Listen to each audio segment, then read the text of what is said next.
الحمد للہ رب العالمین والعاقبۃ للمتقین والصلاة والسلام علی سید المرسلین۔ ناظرین کرام، السلام علیکم ورحمۃ اللہ وبرکاتہ۔ ایمانی صفات کا عنوان لے کر آپ کی خدمت میں حاضر ہوں۔ ایمانی صفات کے تعلق سے حقوق العباد کا ایک اہم عنوان، جس میں اولاد کی تربیت اور تعلیم، ان کی پرورش، ان کی ذمہ داریاں ماں باپ پر کیا ہیں۔ ایک حدیث بیان کر رہا تھا پچھلے درس میں انس بن مالک رضی اللہ عنہ کی، کہ اللہ کے نبی صلی اللہ علیہ وسلم نے ارشاد فرمایا، جو آدمی من عال جاریتین حتی تبلغ جاء یوم القیامت انا فہو ہاکذا وضم اصابعہ،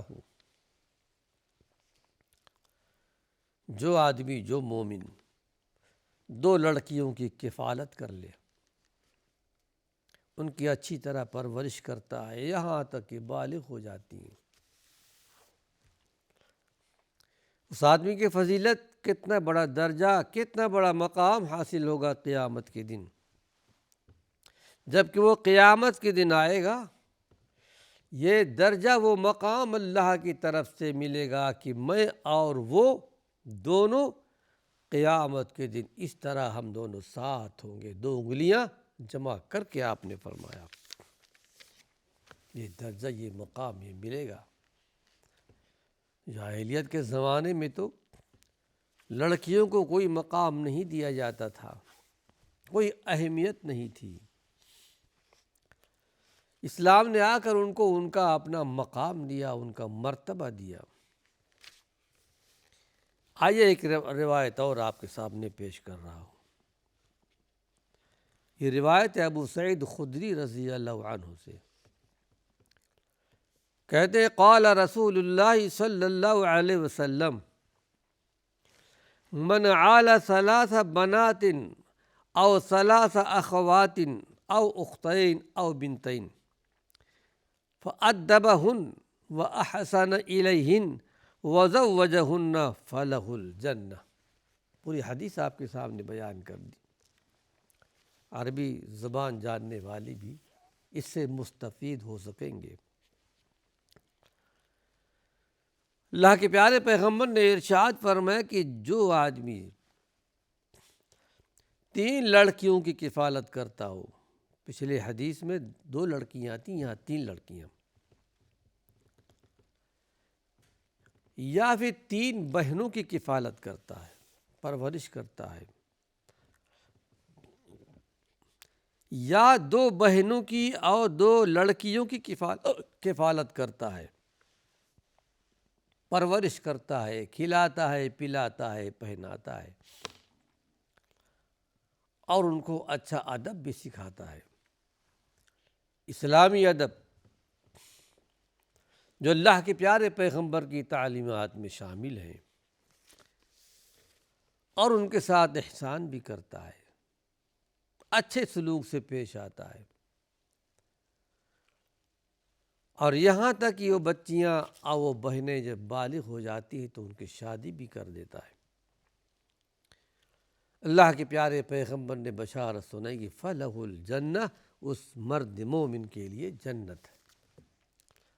ظاہر ہے ناظرین کرام کہ اللہ کے پیارے پیغمبر محمد صلی اللہ علیہ وسلم اپنے جانب سے کچھ نہیں کہا کرتے تھے، دین کی بات جو کرتے تھے اللہ کی طرف سے آپ بیان کرتے تھے، تو گویا یہ فیصلہ اللہ کی طرف سے، جس فیصلے کو اللہ کے پیارے پیغمبر نے ثابت کیا ہے اس کے لیے جنت ہے۔ اللہ کے پیارے پیغمبر نے حسن سلوک کو لڑکیوں کا صرف حق ہی نہیں بتلایا، بلکہ اللہ رب العالمین کی طرف سے ان کے لیے جنت میں داخلہ اور عذاب جہنم سے نجات کا آپ نے اعلان کیا، اور یہ خوشخبری آپ نے سنائی کہ لڑکیوں کے ساتھ اچھا سلوک کرنے والا قیامت کے دن میرے قریب بالکل میرے ساتھ ہوں گے۔ یہ درجہ، یہ مقام اللہ رب العالمین ہر مومن کو عطا فرمائے۔ آئیے اس سلسلے میں ایک اور مسئلہ بیان کرتا چلوں کہ داد و دہش میں، تحفہ دینے میں، ہدیہ دینے میں، سلوک کرنے میں، چاہے لڑکا ہو چاہے لڑکی ہو، کوئی امتیاز نہیں برتنی چاہیے، ہر ایک کو پورا پورا دینا چاہیے۔ ایسا نہیں کہ لڑکی ہے تو کم دیا جائے، لڑکے ہوں تو زیادہ دیا جائے۔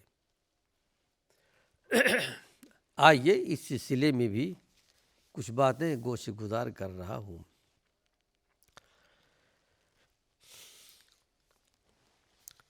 اور حقیقت میں اگر کوئی آدمی ناانصافی کرتا ہے لڑکیوں کے ساتھ، تو حقیقت میں یہ ایک ناانصافی ہوگی، چاہے لڑکوں کے ساتھ ناانصافی ہو لڑکیوں کے ساتھ ناانصافی ہو۔ یقیناً باپ کی طرف سے لڑکوں کے دن میں لڑکیوں کی طرف سے میل آ جائے گا، کدورت پیدا ہوگی، ظاہر ہے کہ اس کا انجام کتنا برا اور خراب ہوگا۔ اسی وجہ سے اللہ کے نبی صلی اللہ علیہ وسلم نے سخت تاکید کی ہے، یہ بھی ایک طرح کا ظلم ہے، اسلام نے اس کو ظلم قرار دیا ہے۔ اس سلسلے میں ایک حدیث آپ کے سامنے پیش کر رہا ہوں، امید ہے بات سمجھ میں آ جائے گی۔ روایت ہے نعمان بن بشیر رضی اللہ عنہ سے، کہتے کہ ان اباہ اتی بہ الی رسول اللہ صلی اللہ علیہ وسلم فقال انی نحلت ابنی هذا غلاما فقال اکل ولدک نحلت مثلہ قال لا قال فارجعه۔ یعنی کہتے ہیں کہ میرے والد صلی اللہ علیہ وسلم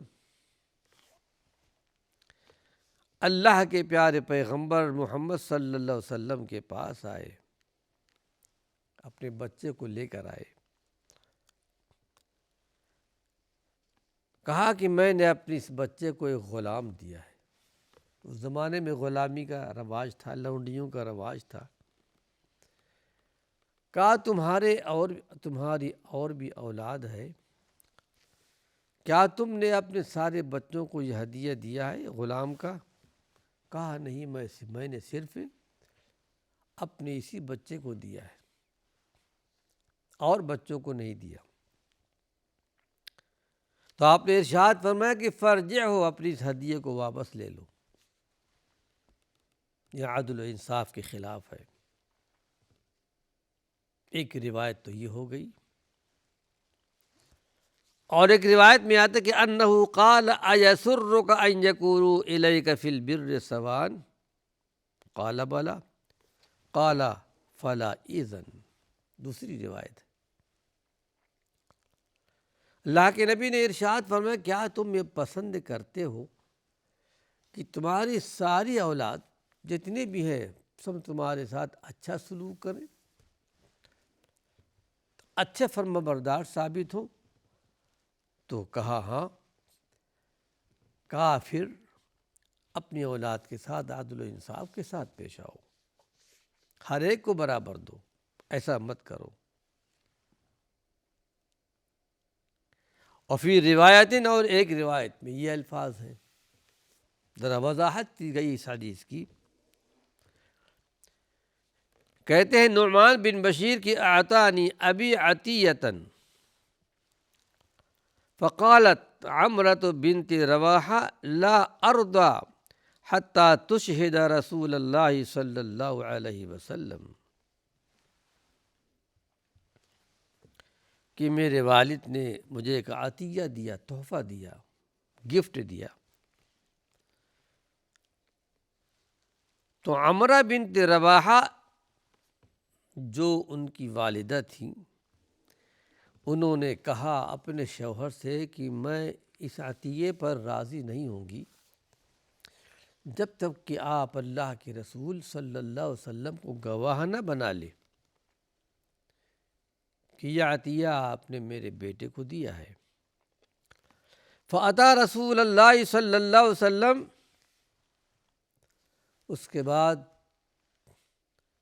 کہتے ہیں نعمان بن بشیر کہ اللہ کے پیارے پیغمبر کے پاس میرے والد آئے اور کہا انی اعطیت ابنی من عمرۃ بنت رواحہ عطیۃ، اے اللہ کے نبی صلی اللہ علیہ وسلم، میں نے اپنے بیٹے کو ایک عطیہ دیا ہے جو عمرہ بنت رواحہ سے ہے، دوسری بیوی سے، یعنی پہلی بیوی سے بھی کچھ بچے تھے، ان سے بچے تھے، ایک بیوی کے بچے کو دیا اور دوسروں کو نہیں دیا، لیکن کہا میں نے صرف عمرہ بنت رواحہ کے بچے کو، ان سے جو بچہ پیدا ہوا نعمان، میں نے اس کو دیا ہے۔ لیکن اللہ کے نبی صلی اللہ علیہ وسلم فَأَمَرَتْنِي أَنْ أُشْهِدَكَ یا رسول اللہ، لیکن اے اللہ کے نبی صلی اللہ علیہ وسلم، میری بیوی نے یہ مجھے حکم دیا ہے، عطیہ تو میں نے دے دیا ہے، لیکن میری بیوی نے یہ کہا کہ جاؤ اللہ کے پیارے پیغمبر کو شاہد بنا لو، گواہ بنا لو، تو مجھے، اور اس کا حکم مجھے میری بیوی نے دیا ہے۔ تو آپ نے ارشاد فرمایا اعطیت سائر ولدک مثل ھذا، یہ بتاؤ، بشیر ان کا نام تھا، کیا آپ نے سارے بچوں کو دیا ہے؟ قال لا، سارے بچوں کو نہیں دیا۔ تو آپ نے ارشاد کیا فاتقوا اللہ فاعدلوا بین اولادکم، اے بشیر اللہ سے ڈرو، اپنے اولاد کے درمیان عدل و انصاف سے کام لو۔ قال فرجع فرد عطیہ، واپس آئے اور اپنے عطیے کو واپس لے لیا۔ اور ایک روایت کے اندر یہ بات بھی آتی ہے کہ اللہ کے پیارے پیغمبر نے ارشاد فرمایا میں ظلم و جور پر گواہی نہیں بنتا، جب تم میرے پاس آئے ہو گواہی کے لیے کہ آپ گواہ رہیے میں نے اپنے اس بچے کو یہ عطیہ دیا ہے، دوسرے بچوں کو آپ نے نہیں دیا، میں سے ظلم و جور پر گواہ بننے کے لیے تیار نہیں ہوں۔ لیکن ہاں ایک بات یہاں اور سمجھنے کی ہے ناظرین کرام، ماں باپ کی زندگی میں اولاد چاہے لڑکا ہو چاہے لڑکی ہو، جو عطیہ دیا جائے وہ عطیہ سب کے لیے برابر، گفٹ تحفہ سب کے لیے برابر۔ ایسا نہیں کہ لڑکوں کے مقابلے میں لڑکیوں کو آدھا دیا جائے، جو گفٹ تحفہ دیا جائے گا سب کو برابر دیا جائے گا۔ وہ میراث کی بات الگ ہے، وراثت کی، کہ وہاں بھائیوں کے مقابلے میں اس کو آدھا ملے گا، لیکن زندگی میں اگر گفٹ کی حیثیت سے کوئی چیز دی جائے تو سب کو برابر ملے گا۔ لیکن ہاں اولاد کے اندر بھی یہ بات بھی مد نظر رہے، اگر کوئی ایسے وجہ موجود ہو جس کی وجہ سے کسی اولاد کو ترجیح دی جائے، مثلاً اولاد میں کسی کی صحت مستقل خراب ہو یا دوسرے بھائیوں کی طرح معاشی جد و جہد نہیں کر سکتا، تو اس شکل میں کسی ایک کو زیادہ اگر دیا جائے تو وہ عدل و انصاف کے خلاف نہیں ہوگا۔ آئیے اس سلسلے میں ایک روایت اور پیش کر دیتا ہوں تاکہ اچھی طرح بات سمجھ میں آ جائے۔ اس کو روایت کیا ہے سنن سعید بن منصور میں، بڑی معروف حدیث کی کتاب ہے۔ روایت ابن عباس رضی اللہ عنہ سے، قال قال رسول اللہ صلی اللہ علیہ وسلم سووا بین اولادکم فی العطیہ ولو کنت مفضلا احدا فضلت النساء۔ بڑی پیاری حدیث ہے۔ آپ نے ارشاد فرمایا عدل و انصاف کے تعلق سے اولاد کے معاملے میں، کہ اپنی اولاد کے معاملے میں انصاف سے کام لو، لڑکے ہوں یا لڑکیاں ہوں۔ عطیہ اور گفٹ دینے میں پھر آپ نے ارشاد فرمایا وَلَوْ كُنْتُ مُفَضِّلًا، اگر میں کسی کو فضیلت دیتا اور کسی کو ترجیح دیتا تو فضلت النساء، تو میں لڑکیوں کو ترجیح دیتا کہ لڑکیوں کو زیادہ دیا جائے،